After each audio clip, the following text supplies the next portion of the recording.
অসাধারণ একটা ভিডিওটা দেখে ভয়েসটা শুনেন, ভালো লাগলে একটা শেয়ার করেন। আরে কি ব্যাপার, তুমি না গতকালকে বাপের বাড়ি গেলা, আজকে এত তাড়াতাড়ি চলে আসলা? তুমি না বললে 1 সপ্তাহ থাকবো এখানে? ওটা তো এখন আর আমার বাপের বাড়ি নাই, ওটা ভাবির বাড়ি হয়ে গেছে, তাই চলে আসলাম। লজ্জা থাকলে আর জীবনও যাব না বাপের বাড়ি। আরে তোমার বাপের বাড়ি তুমি যাবে না তো কে যাবে? একদিনে কি এমন হয়ে গেল এমন করে বলছো?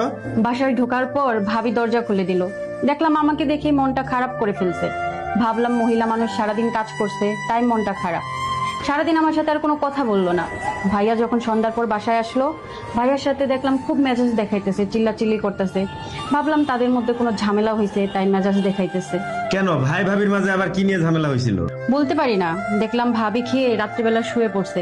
ভাই ভাত বেড়ে আমাকে ডাকলো, আমি ভাই বাচ্চারা একসাথে খেলাম। ভাবিকে ডাকলাম, ভাবি আসলো না, কথাও বললো না।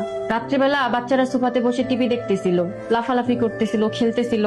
আমি বাচ্চাদের ডাক দিয়ে নিয়ে শুয়ে পড়লাম। কিছুক্ষণ পর ঘুম থেকে উঠে ভাই ভাবির রুমের পাশ দিয়ে ওয়াশরুমে যাচ্ছিলাম। দেখলাম ভাবি ভাইয়ের উপরে প্রচুর চিল্লাইতেছে, বলতেছে তোর বোন এই বাসায় আসছে কেন, তোর ভাগনা ভাগ্নি এই বাসায় আসছে কেন, তারা যে সুপার উপরে উঠে লাফাচ্ছে তারা কি জানে এই সুপার দাম কত? আর বাপের বাড়ি দেওয়া সোফা, তোর ভাগনা ভাগ্নি যে লাফালাফি করলো, তোর ভাগনা ভাগ্নি কি জানে এই সোফার দাম কত? তোর বোনকে যদি দেখতে ইচ্ছে করে তোর বোনের বাসায় যেয়ে দেখে আসবে, আর তোর বোন যদি এই বাসায় আসে তাহলে আমি এই বাসায় থাকবো না। এগুলা বলতেছিল ভাইকে। তাই চিন্তা করলাম ভাই ভাবির সংসারে ঝামেলা বাড়িয়ে লাভ নাই, তাই চলে আসলাম। একটা কথা ভেবে খুবই কষ্ট লাগলো জানো, যে বাড়িতে ছোট থেকে বড় হলাম, সবার ছোট ছিলাম বলে সবাই আমাকে খুব আদর করত। যে বাড়িতে আমি রাজকন্যা ছিলাম সেই বাড়িতে আজকে আমার কোনো অস্তিত্ব নাই।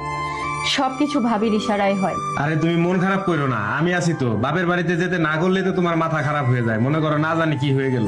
আজকে আমি বুঝতে পারলাম পৃথিবীতে একটা মেয়ে মানুষের সুখ শান্তি জান্নাত হচ্ছে স্বামীর সংসার।